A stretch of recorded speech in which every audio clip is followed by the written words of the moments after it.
Hey everyone, before we get going here, let me remind you to support us to help us expand our reach.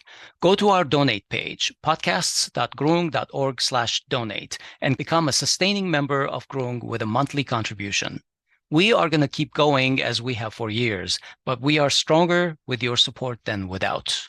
podcasts.groong.org/donate. Thank you, and on with the show.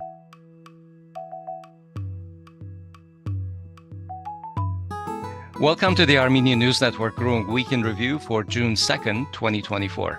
Today we're talking with Arthur Martirosyan. Welcome back, Arthur. Thanks for coming on the show. Arthur. Thank you for having me. Good to see you guys. Same here. So during the weekend of May 25-26, this is the previous weekend, a severe rainstorm flooded large swaths of Lori and Tavush regions in the north of Armenia. Roads and highways were flooded and closed. Over a dozen bridges were damaged, stranding thousands of residents. Both national highways that lead to the Georgian border, as well as the railway, were also inoperable. After the storms passed, the government declared a number of the villages and towns a disaster zone and allocated around $1 million to recovery efforts, and also called out for citizen volunteers to help, and said it would ask for international aid to help with the reconstruction. The Russian railway company has already started repairing the damaged railways, and Iran's acting foreign minister, Ali Bagheri Khani, offered to help the affected regions recover from the floods. Arthur, how would you assess the government response to the floods? Well, as any government, you need to look at their capacity to respond to crisis, whether that's flood or natural disaster or man-made disaster or whatever the crisis is, their capacity to respond to crisis. And at least on the communication level, I can say that it's probably less than C if we were to grade it. Why? Because if you're trying to get information on what's being done, specifically what's being done, or even more importantly, where is the need? I mean, they're saying they need volunteers, but what specifically volunteers need to do? And why is it that they do not have the capacity to organize volunteers very quickly? Because these volunteers, normally people who are ready to volunteer in crisis like this, they pre-register. You should know the people who are ready to help you and know how they can help you. Because, for instance, I cannot help you. I'm away from the country, even if I wanted to. So, but if I were in the country, my ability to help you physically probably is less than of a young person. So what is it how do you organize the society to address problems like this, crisis like this? And other countries have done it. I mean, have faced it. European countries. Germany had about a decade ago a very challenging situation with floods.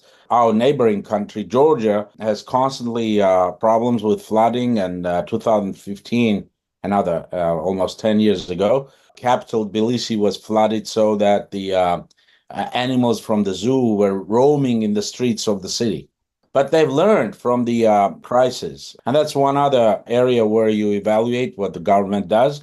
And again, the Armenian government does not score very high when it comes to their ability to learn from the crisis, and that knowledge, the learning, turn into new preparedness or element of new preparedness. Because every time, it's not just the flooding right now here. Every time there is a snow in Yerevan, it's almost a crisis. Every time there is rain, it's almost a crisis in the city because the traffic slows down. There are more accidents on the roads and whatnot. So it shows that the government is not capable of learning from crisis and doing enough to be prepared and to communicate properly. Because if you read the news feed on this, yes, the chief of staff of Pashinyan is making all sorts of statements. We are actively involved, but these are very general statements and very vague, right? What is actually you doing? Where is the need? I mean, do we understand even what the needs are of the people? Yes, if you watch TV, people say we are stranded. There are no food supplies. We cannot take sick to the hospital or even a diseased person. I saw that kind of a report, right? Somebody died and they cannot get the person to be taken to the morgue. I also saw some reports of people trying to help who said basically there was no coordination as to where to go, what to do, how to do lists or anything like that. Exactly. That's my point, and that coordination should pre-exist. You do not create a committee when you are already in crisis. You should have that capacity built and on the ready, on standby for whatever crisis may happen, right? And as I said, it can be a natural disaster or it may be man-made crisis. You need to have the capacity, and presumably we have a whole ministry that is responsible for rapid response, right? That's right. We obviously can see that they should be taking a front role in crisis response. And we don't see these people putting together some kind of temporary headquarters with the communication officers who regularly would report on what's going on so that there is awareness of the situation on the ground. And not just awareness, but as you said, coordination of various activities. Maybe we need to collect some food supplies, water, I don't know what. Right. Is the population even capable of understanding how they can be helpful? And I don't see that. I mean, maybe I'm too far away, but as I talk to people in Yerevan and ask them those questions, I'm not getting the answers that would suggest that they are aware of this. Right there in Yerevan, in the capital, they do not know much about what's going on, except for some of the reports that on television, and if it's the state-controlled media, it always says, calm down, everything is okay, the river is back to normal, debit is back to normal, it's all under control. What is under control then? Yeah, not enough detailed information is presented to the people through the official channels. What's more, I'm not aware of official emergency or disaster awareness testing and plans, such as, for example, the Great Shakeout earthquake awareness drill that California promotes and conducts annually. Asbed, regardless, it is scary. I mean, it's just the freshest example. And it appears that this government was completely taken by surprise by this flood. And when I looked at the news from Georgia, it seems like the Georgians were able to evacuate their citizens. And it's the same river, it's the same flood. Georgians were able to evacuate their citizens much earlier than Armenia. At least, they didn't have any deaths as far as I'm aware. And believe it or not, I'm watching some of the news reports, and I'm, like it'd be interesting to query this scientifically or somehow try to at least understand historically. I don't believe Armenia was so inept in terms of being able to prepare for disasters and including floods. I mean, in the olden days, you have these observational stations where people man them and with binoculars try to look. I mean, you can do you can do many low-tech things, but it seems like we found out about this from TV. It looks like Pashinyan also found out about it from TV. I'm not sure. Is there anything that I don't know? I don't know what to ask. I mean, I was going to ask why was Georgia able to evacuate the citizens earlier than Armenia, but I don't want to make it a rhetorical question. Well, I think the one answer to this is they've learned from the previous experiences and they have the capacity to respond to challenges coming from flood. And as I said, maybe they had more floods. I haven't done any comparative analysis, but I know that they had quite a few in the last couple of decades, Georgians, and they have learned from their mistakes, previous mistakes, because every day of inactivity costs you in crisis. And you cannot be meaningfully active unless you are prepared, unless you know what's coming, unless you know what to do specifically and how to mobilize the population to act, including having the population trained and mentally prepared for some kind of action once flood happens. I don't know, maybe it hasn't happened in a while and there was no awareness that we need even to do something. But again, as I said, from other types of crises that the Armenian society faces, we can see that there is a pattern in what the government does and doesn't do. And that pattern, unfortunately, is marked by incompetence and inability to learn from the previous mistakes. That is the key. Well, let's hope that we don't have any more bad news about deaths from this flood, but it does seem that the damage is significant. So we hope that the recovery effort proceeds quickly. Mm-hmm. Moving back to Yerevan, where the political developments are brewing. Bagrat Srbazan continues his movement, his protest movement on the streets of Yerevan. This week, the theme of his activities was to demand answers from various ministers over injustices that they have observed. On Monday, May 27, he was at the Ministry of Internal Affairs and demanded to meet with the Prime Minister, with the Minister of Internal Affairs, Pashinyan's childhood school friend, Vahe Ghazaryan, in order to demand answers about police behavior towards protesters, especially during the early days when they were still blocking the road in Kirans. On that day, for whatever reason, the police decided to visit the headquarters of the ARF. And over there, they didn't do anything except they met Ashot Simonyan, a member of parliament who enjoys constitutional immunity from prosecution. They tried to arrest him and they beat him. I mean, they made a punching bag out of him. He fell to the ground. They picked him up and continued the beating. This is a member of parliament. 40 people, about 40 red berets. And why I mentioned this is, what will come next. So out of those 40, there is a internal investigation on one of them. I think one person has been placed on leave. It appears that out of those 40, so far there's evidence on only one guy doing the beating.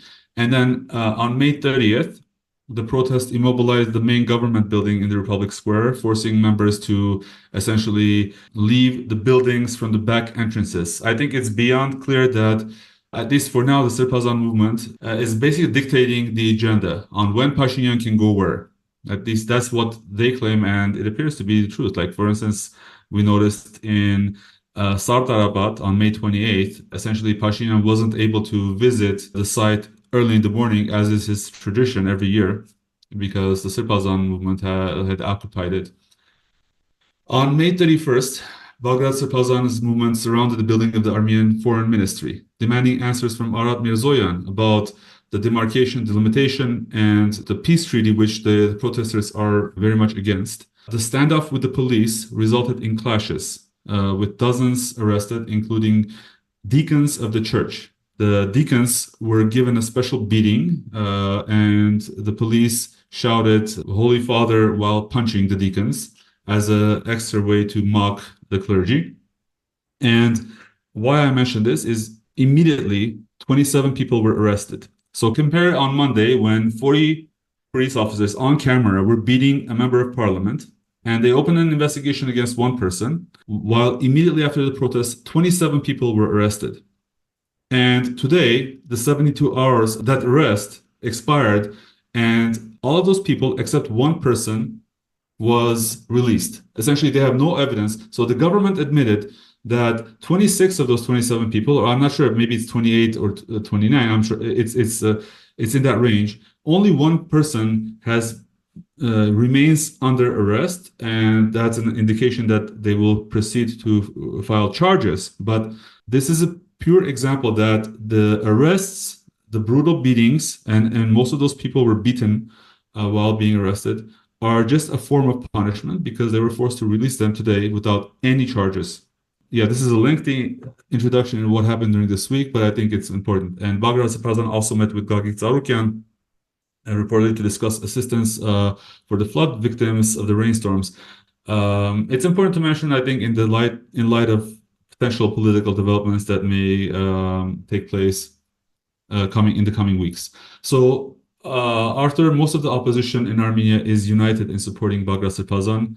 I regularly see even people from the Sasnatsarer or the National Democratic Alliance, BEVER. But again, we're seeing all of this, but at the same time, is there something missing? Because we're not seeing people flood the street. Where does he go from here? Well, I think that's a question to Bagrat Srbazan and the leadership of this movement. And I think if you ask him that question, he wisely will not answer that question. So if he has a strategy that is beyond just social mobilization and bringing people in the streets in numbers, if he has a strategy beyond that, obviously he cannot disclose it and make it public right now. So let's hope that they have a strategy. In general terms, I can say that what's missing is more decisive actions of the opposition. And to engage in more decisive actions, they need to create the numerical advantage in a given place and time over the police force. Right now, whatever is happening, we can see 40 policemen arresting one person. But if the movement had more people in the streets, and if it were dispersed, happening simultaneously in different parts of the city, or not only in one city, but in all major cities of Armenia, it would be much more difficult for the police to stop them from entering buildings or taking more decisive actions. I'm not going to open and go beyond or double click on what I mean by decisive actions. Everybody understands that. That's what's going to make the government look at this as something that they need to take even more seriously than they have. Because you can see some of these movements, if you take the French movement, right? They wanted Macron to step down. Were they successful? No. Whether they were even more violent in the streets. There was more violence in the streets, but he never stepped down. We can look at neighboring Georgia again, right? Hundreds of thousands of people in the streets demanding that the law is not going to be adopted. And yes, the parliament goes ahead and adopts the law, and they do whatever they find necessary because they have the capacity to control just a protest that is containable in the street. Even if it turns violent, it's containable. The problems begin for the government and for the police when they cannot contain it, when they do not know where to respond, when they have to do it simultaneously in many points, and they do not even know which one is your strategic focus right now. So some of these are set up just to distract your police.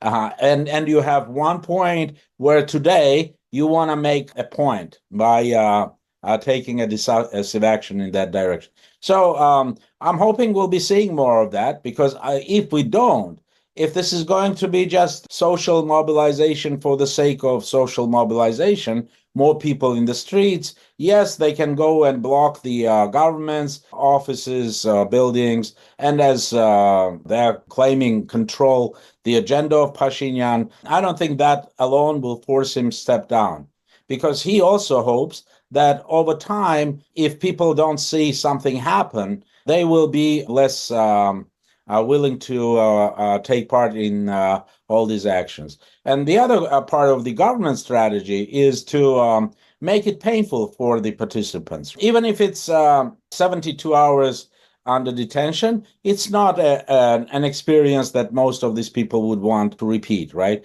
To have a core group of people with stamina, with the ability to go for even more painful responses from the government than a 72-hour detention. So there are many questions, but in general terms, when you look at the theory of revolutions or successful changes of government, it's not enough to be able to mobilize people. It's one important, necessary, but insufficient condition when you are able to mobilize these people. And I think it makes Pashinyan angry, because he thought that he had solved the major problem, the major challenge. That's why he, on the external track, he went for the moves with Azerbaijan and the concessions, because he thought that it's solved. And what is solved? He has the pocket opposition, right? And there's still these political parties that are given almost every day time on television. Their faces are recognizable already, right? But that's his pocket. They call him traitor. They shout traitor into the microphone, at the parliament. Yeah, no, but I'm saying he has some of the opposition that is his pocket. I'm now looking at this from Pashinyan's perspective. The opposition that is against him and can shout traitor and whatnot, yes, it's there, but that opposition in Pashinyan's thinking is not capable of, does not have the Aristotelian ethos and the trust to mobilize thousands of people, right? Though they think that they are there, but they're not really a threat to us. And then all of a sudden he gets the clergy step in And yes, he has the ethos, and that's the most important danger for them. They try to denigrate him any way they wanted, right? To stick any labels to him, call him Kremlin's agent, this agent, that agent, doesn't work. That he was recruited by the National Security Agency. They're doing things that are not sticking to the man, right? And that way he's dangerous. He is dangerous also in a way that there still is quite, I'd say, significant number of Armenians who do not have just this formal attitude to religion, who really believe that the church, despite all criticism and deficiencies, the church has the moral authority, right, and the values that are important for the people who can be mobilized. And that's danger for Pashinyan. But he's trying to break this movement by engaging in a war of attrition, right? So let's see how long you're going to be able to get the people in the streets. And what's really dangerous from his perspective is that despite rain, they are capable of mobilizing.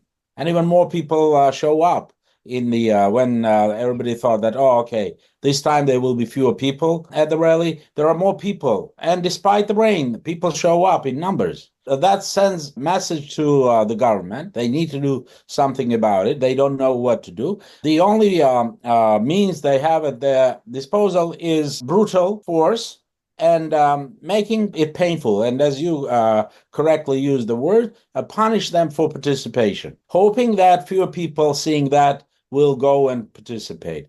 And this may be miscalculation. I hope it's going to be miscalculation, because it definitely was in the case of Ukraine, and it was the case even in Georgia. Saakashvili's miscalculation, because the more force you use against the people who are determined and believe that this is for the right cause, for their values, they not gonna stop. They're gonna continue to resist. And that may be his miscalculation. But his level of comfort is provided by the number of police that he has beefed up. I don't know how many policemen even there are in Armenia, but as of 2018, we had, 13,500, around 14,000 policemen. That was the force. I think that he may have doubled that. Right, definitely. And not just doubled, but also doubled their salaries as well. Yes, obviously. I mean, and he never asked the taxpayers. The taxpayer is in no position. He just says we need to collect taxes for the state. And the state, one of the most important functions of the state, is to have the monopoly on violence. And that's the area that he has been reinforcing and making it loyal, not to the state, not to the nation, but to him personally. Because each individual in that force there knows that he owes to Pashinyan, maybe to a relative of his who brought him there, but ultimately to Pashinyan, who is paying him bonuses. Yeah, and they owe their paycheck to Pashinyan. Yes, and they've come to the city from the village that they lived in, and they had not much to do in there. Now they are paid well, paid enough even to take a mortgage and buy an apartment in Yerevan, and they feel comfortable for that. And then all you need to do is give them a rationale why what they're doing is right and why the people who are opposed or against them, they're wrong. And that's easily done for the level of the education that these people have. Except that, again, you look at some of them. The funniest was, I think someone put it out on the internet, the hands of the policemen, and some of them have crosses tattooed on their hands. Right. So I was actually going to ask you if this rationale that the enemy is the church is going to continue working on these young men recruited from the villages.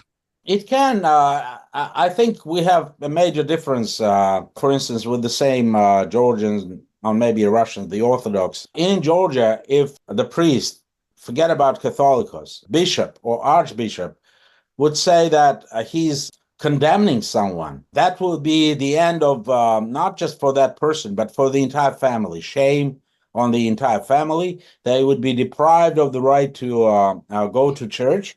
And because they are more religious, probably, I don't know. I don't want to compare it that way. More religious, the church has more authority in saying, don't do this or do this in Georgia than in Armenia. The Armenian church is more like, you a believer, great. We are not enforcing anything on you. We appreciate that you are a believer. It's more of a spiritual sanctuary. It's right, true. and it's more lenient in some ways to those who are practicing it, right? But Orthodox is very different. And so, to your question, what's going to happen in Armenia, right? We have so many people for whom religion means only putting a candle in church on when they are in church, and then maybe christening someone or doing something that rites of passage, the a birth or the death of the person is done by according to the ritual. That's all they have. There is no spiritual connection to the church, right? That's one of the problems that we're having right now. And yet there are quite a few who do. They, I guess, are going through their own moral torment, right? Whether what I'm asked or what I'm ordered to do is correct or not. Especially given that this time it's not, as the government was telling us, Kocharyan, Sarkisian, and others behind it. It's the church now. So, and what I'm doing is against the church. And this is not new. I think from 2018, Pashinyan, I don't know whether it's himself or his handlers and mentors told him that Armenian church is going to be fundamentally an issue for him and his ambition to create new Armenia, right? So it's going to be a competitor of sorts with that design of the kind of based on more new European or liberal values and whatnot, that you're going to get resistance from the church. And they tried from the very beginning to take some actions against the church, denigrate the church, and they continue to do that. I'm sure that some of the stories are true, that some of the clergy may have been corrupt. I don't know. I don't go into that. But if a priest is driving a Bentley, no matter how much explanation he puts out about a present, a gift from someone wealthy from his parish, it's not going well with it. But to give credit to the Armenian Church, it has some very decent and trustworthy priests, and people can see them. People can see them, and Bagrat Srbazan obviously is one of them. There are several who have impeccable reputation. It would not stick to them. I mean, the dirt they're throwing is not sticking to them. So, and that's the problem. So, again, it's a big question, but I think the moral authority of the Armenian Church, at least at this time, is such that they can mobilize significant segments of the population. Whether they can take it to another level, I mean, I don't know. I don't know what the strategy is. And I hope not too many people know, if there is a strategy, what that strategy is, in what sequence and how they intend to do this, right? Because there is a particular rhythm to this thing. Yes, people get tired. There is fatigue from the participation in this, but also the police is going through its own fatigue. And part of that fatigue is the moral fatigue, right?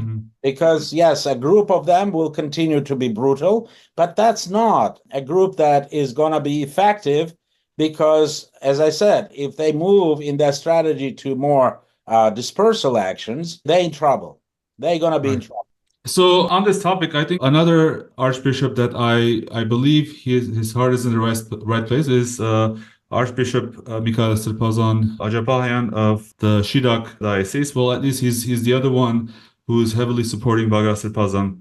I think starting from 2018, Pashinyan's attacks against the church have kindled this debate, whether it's appropriate to attack the clergy because of some defects in the church, whether it is the proliferation of the sects in Armenia or the fact that the church is not so, I guess, active in the life of Armenians in general, besides sort of the traditional rites of passage and so forth. And I think it's worth mentioning that in neighboring Georgia, the government has for a long time been subsidizing the church at a much heavier rate. They have actually issued reparations to the church for all the property that they have confiscated during the Soviet years. And I just want to mention that, none of that so the Armenian church has had to start with like a few buildings and $0 in terms of budget. So those who defend the church say that, the starting point for the Armenian church has been much lower.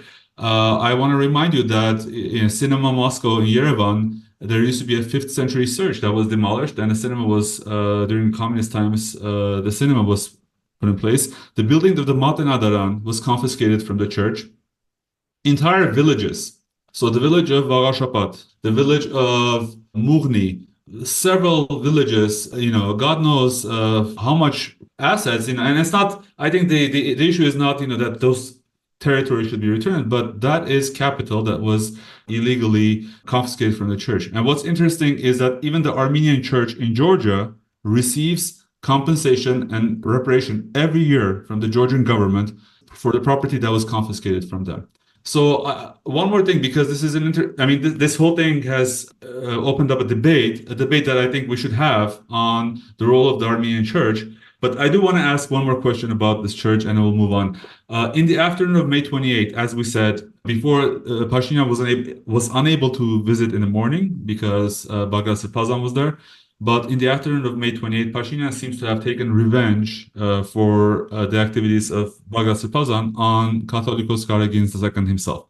When the Catholicos approached the Sardarabad Memorial with his entourage, he was met with 3 lines of police supported by Pashinyan's security detail, blocking their entrance. I don't think Pashinyan was around at the time. The embarrassing incident was recorded, and eventually the Catholicos was successful in crossing the barricade set up by the police. But I think that was a way for Pashinyan to send a message to the church that, I can do the same to you. And Pashinyan later himself proved that by chiming in and saying about the incident and saying that his team wanted to make sure that they wanted to check in what capacity was the Catholicos planning to be at Sardarabad, as if it is, his decision. And he said, whether the Catholicos wanted to simply lay flowers or, follow the protocol, or whether the Catholicos wanted to conduct disruptive and provocative actions like Bagrat Srbazan, and he even accused the Catholicos of leading the Srbazan movement. So where do you think this open conflict between the church and the state and Pashinyan, not the state, I like to, the Pashinyan government will go, regardless of disagreements? Is it a good idea for someone like Pashinyan to attack the church so openly? I don't know. If he's making a decision that is well thought through, or he's just ad hoc reacting to what's happening, I think it's more the latter. Although I mentioned that in 2018, it's not the first time that I think even the cars of Catholicos were blocked at some point in 2018. I may be wrong on the dates, but I definitely remember that something like that was happening. They are talking about taxing the church. And in his rhetoric, Pashinyan reminds me more and more of some of the Jacobins during the Great French Revolution, because they were the first ones to say that they wanted to introduce new taxes against the church, that they got the property of the church, right? In some ways, what Bolsheviks did in the 20th century was already tried by the French Jacobins, right? When they were putting pressure on Catholic Church. But if Pashinyan were a good student of history, he'd know that Catholic Church in France got back its positions after years of repression by Jacobins, right? I'm not even referring to Napoleon's Concordat with Vatican, but essentially Jacobins were not able to take the faith. The French remained believers in God, and it was impossible to take it. What Pashinyan and his government are trying also to do is to, as in political sphere, by the way, introduce some divide and conquer ways of dealing with the church. Okay, so we'll give more space to different religious sects. And we'll continue to denigrate you. We'll continue to put pressure and even start legislation to increase taxes on church or whatever. I think that it may have the opposite results from the intended ones by Pashinyan, because the Armenian church is not just in Armenia, right? It's a fundamental piece in the Armenian identity, not just in Armenia, but also in diaspora. And even people who are atheists in diaspora, they understand the role of the Armenian church, and they appreciate the role of the Armenian church in preserving the identity, the Armenian identity. So it's not going to be easy for him to swallow this one. he understands it, and that's why comes up with all sorts of really. When I listened to his explanation, what was done, it was a logical mumbling of some sort of he was talking about, and that's where he reminded me of Jacobin leaders, Marat and others. Like he was talking about feudal clerical conspiracy against the state. Okay, so if it's a feudal clerical conspiracy, who are you? Are you the bourgeois revolutionary? Who are you? Who are you? What are your values? How those values somehow match the value, the DNA of Armenians. You are against Armenian history. You are against Armenian church. The only thing that is left right now is the language. The only thing that is left is the language. And the language, I think, they keep because the language gives them some kind of advantage in relations with other parts of the Armenian world. So that's the only reason they keep it. It's not like, they are so much into the language, but they feel that they have the advantage, natural advantage. You are born in Armenia. You went to school in Armenia. You know the language better than anybody educated outside Armenia. And that gives them an advantage, right? To say that this is the real identity, Armenian identity. Whereas that understanding of the Armenian identity obviously clashes with the one that exists, I think, in not only in diaspora, but in Armenia itself. Because many Armenians would like to see themselves more than just citizens of the territory or the contours of the territory that Pashinyan so much likes to show and during his interviews and public statements. It's very natural for Armenians to see an Armenian not only on that territory, but outside. And he's saying, I'm going to put an end to all of that. So that means he's going to finalize what was initiated by young Turks in the genocide, because they wanted this. And those who are continuing the what was started by the young Turks, they probably look at this and they're very happy to see it, because for them too, diaspora is the imminent danger. Yep. They think that all the ideas that are coming and they're dangerous for Turkey and Azerbaijan are nourished and they're coming from diaspora. So the weaker the diaspora becomes, or the less dependent this small 3 million population area is going to be on diaspora, the better for them. So in some ways, he's doing what he's told to do. I don't know whether that's his own conviction, but I more and more have my own doubts that it's him. He's just doing what he's told to do. Right. It's kind of look at Armenians who have a source of power, which is diaspora, saying, well, let's diminish that source of power. Let's make them less efficient in using their diaspora. And I'm not saying that only Turks and Azeris would love to see that. There are other players too who would love to see Armenian diaspora become less effective. Of course, less headache for the State Department. Let's move on to geopolitical developments. I want to talk about the so-called peace treaty that Pashinyan is beaming about. Look, the objective facts on the ground, I just want to recite some of them. Armenian POWs are still in Baku.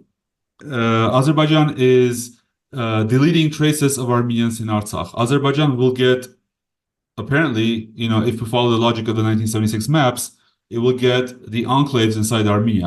Azerbaijan demands a corridor through Armenia. Azerbaijan says that Armenia must change its constitution. Azerbaijan is sponsoring the Western Azerbaijan concept. Today, they talk about names of 250,000 people who are ready to be repatriated to Armenia, repatriated in quotes. Aliyev has demanded that Armenia recognize and apologize for the so-called Khojali genocide. And we're not even talking about the other stuff. This is just the surface. Yet Pashinyan this week downplayed major differences and said that the key principles are agreed upon. We just need to reproduce that in the text of the peace treaty. What he doesn't mention is that Armenia has agreed to exclude demarcation and delimitation, as well as the status of Artsakh and the rights and security of Artsakhis from any peace treaty. They're nothing to him, and demarcation and delimitation can go on under, I guess, duress, while Armenia signs this this thing called the peace treaty. But, my question is, what will a neutered peace treaty give Armenia? Who is the main beneficiary? Is it just Pashinyan, or can a peace treaty help Armenia somehow? And there's some kind of a logic behind these moves.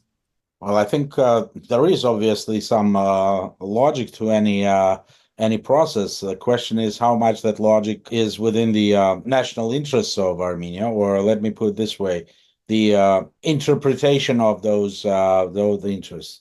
And there are some assumptions, underlying assumptions behind this, which may or may not be wrong. But primarily, the assumption is that if you have a peace agreement, and that peace agreement says that both sides recognize the borders, that this will give some kind of legitimacy, international legitimacy to that border, and it will not be so easy to violate that border. So that's the assumption.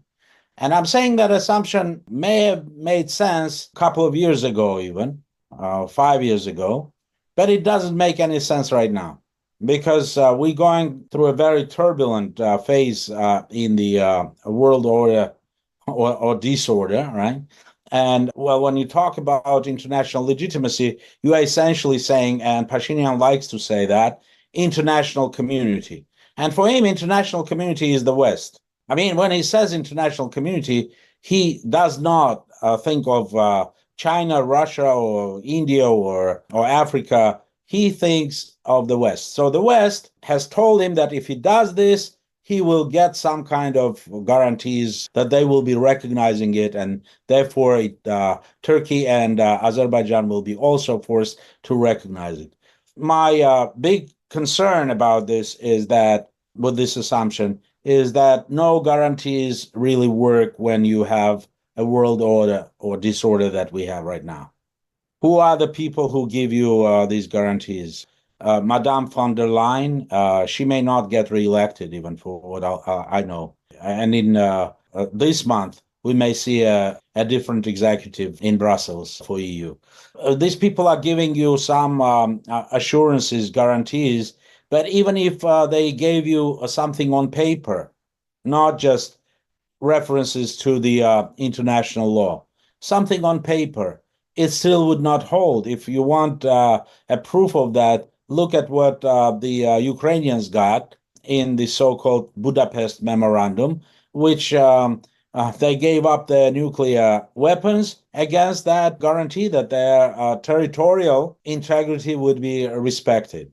So all of this, again, I mean, treating international relations as a piece of some kind of domestic legislation, assuming that there's going to be someone who will enforce it, is flawed, to put it mildly. Because when push comes to shove, there may be no enforcer of that. Or it may be that these players will put their interests above any values, international law, and so forth. Do they need proof of that? Do they not understand that where we are right now, historically, the world, that we do not have a world order right now? It's going to be emerging. It's not there yet. And yet they refer to it as if it's, despite all the facts, right? There is a verdict of the International Court of Law, and it's not being implemented by Azerbaijan. That's not enough for them to understand that it may not work. No, they continue to insist that this is going to give you Armenians the peace and security. Why is he doing that, even if he doesn't believe that? And I think sometimes he makes a slip of his tongue, right? He says, I don't know if this is going to guarantee, but if we don't do it, it's for sure is going to be a war. Whether there's not going to be a war if we do this, I don't know, but the chances are there won't be a war. So there are some slips of his tongue that he himself does not believe it. But he wants an average Armenian to believe that. And this is an area where he is more or less successful, I must say, because there is a significant segment of the Armenian population that wants peace short-term. I emphasize the short-term peace while they still are there in that territory. They don't see their own future in Armenia. They don't see the future of their children in Armenia. And therefore, all they want is peace while they're there. And that's what he's promising them. They will never admit that that's the case. But the ones who are saying right now that they are not, they do not accept what Pashinyan is doing, but they also say that they do not buy Bagrat Srbazan's movement, that they don't see how this is going to be changed. That's population. That's the segment that thinks that it's okay. Let's give Turks whatever they want. If this is going to be peace, temporary peace. And he's saying for 50 years at least, there's going to be peace. How do you know for 50 years? I mean, when he says this nonsense, I mean, who are the people who believe that? Can I mention just how irritating that is? Like he basically says, if we can survive these 2-3 years, then we will have peace for 50 years. That is ridiculously irritating to me. I don't know what he means by that. Well, I think I know what he meant by that, and he still believes it, because that's what his Western curators telling him, that Russia is going to be defeated. And once Russia is defeated, we will expand our influence to this area. And yes, you will be closer to Azerbaijan and Turkey, whatever that means. They will be here. They won't start a war against you. And you will be well protected by them. So the wolf will protect you, Armenians. Don't worry about it. And that's what he wants to sell to the people. And I must say that in this strategy, they will do everything to make sure that Armenians buy into this. The hook, line, and sink, they will buy this. Why? Because they want to believe that there's going to be at least temporary peace and security until they're there, until they solve their problems and leave it. In the last few minutes that we have, Arthur, I know you don't like to read other people's minds, but I am always curious when, for instance, Arthur Oskanyan, former foreign minister of Armenia, says that even in situations like this, there is a solution for the rights of Artsakhs. He doesn't reveal his cards, but he is a smart person. I believe he has led a capable foreign ministry in his days. But as a negotiator, can you help us get closer to understanding what is in the realm of possible in the terms of rights and securities of Artsakh today? Because we know that, for instance, Azerbaijan will never even agree to autonomy. You know, they're saying even autonomy is out of the question. So what is left for Armenians of Artsakh to do in this situation, and what can be negotiated with Azerbaijan? Well, as I said, even though the international system and world order is in a flux, there are certain things that are not questioned, and I don't think in a new world order they're going to be questioned, and that's the right, if not to life, but then to property. And see if people in Cyprus can successfully file cases for their property in northern Cyprus. This is very fresh. I mean, obviously, if we let this go for decades, it's going to be very difficult to go back and claim anything. But this is very fresh. People have all the documents about their property on that land. They don't have access to that property. That property is de facto confiscated by a state who does not recognize them as its own citizens. So there are a number of areas where Azerbaijan can be vulnerable. And I don't think Azerbaijan is the state that, I mean, they try to present as if the position they're in right now is going to be forever. But we know that it's all dependent on resources, and these resources are not forever. So in some ways, I think a very active diplomacy, and we don't have any right now. These are not diplomats. These are just people who sit in meetings and say what the other side would want them to say. That's not diplomacy.